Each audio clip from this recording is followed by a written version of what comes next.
Video শুরু করার প্রথমে বলছি আপনারা শেষ পর্যন্ত ভিডিওটা দেখবেন। কেরালাতে এসে দেখতে পাচ্ছেন আমি মাছ ধরতে যাব, সঙ্গে থাকবেন ভিডিওটা এবং দেখবেন। খুব ভালো হতে চলেছে ভিডিওটা। এইমাত্র আমি নদীতে চলে যাচ্ছি, আর এই কিছুক্ষণের মধ্যে দেখতে পাবেন ভিডিওটা খুব সুন্দর হবে। আর মাছ ধরার উপকরণটি কেমন হয়েছে একটু কমেন্টে জানাবেন। মাছ ধরার জন্য বসে পড়েছি। এবার ভাত নিয়েছি আর মাছের খাবার, সেটাকে এবার রাউন্ড মানে বলের মতো করে নেব।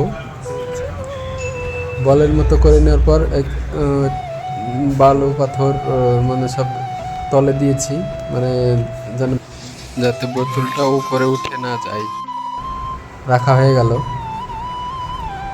প্রায় 1-8 ঘন্টা পর বোতলটা উঠানো হবে। এখন আবার আমি চলে যাচ্ছি, 1 ঘন্টা পর আসব। 1 hour later.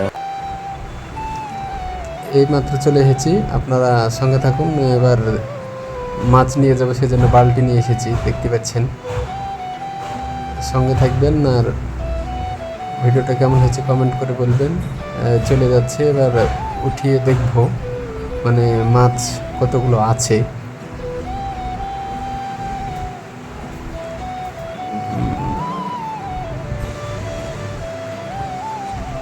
উঠিয়ে দেখার পর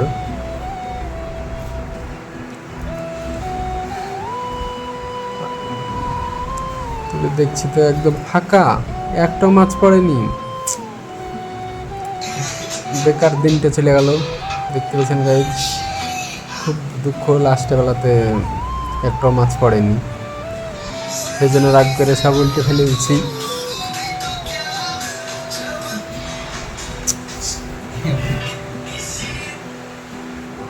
একটা ফাঁকা দেখতে পেয়েছেন বন্ধুরা। আর আজকের মতন এখানে ভিডিওটা শেষ করব। লাস্ট পর্যন্ত ভিডিওটা দেখার জন্য অনেক অনেক ধন্যবাদ আপনাদের সবাইকে। এইভাবে আমার পাশে থাকবেন, আরও নতুন নতুন ব্লগ ভিডিও নিয়ে আসবো। এটা আমার প্রথম ভিডিও, তো সেই জন্য বুঝতে পারছেন ভয়েসটা অত ভালো হলো না। সবাই ভালো থাকবেন, আজকের মতন টাটা।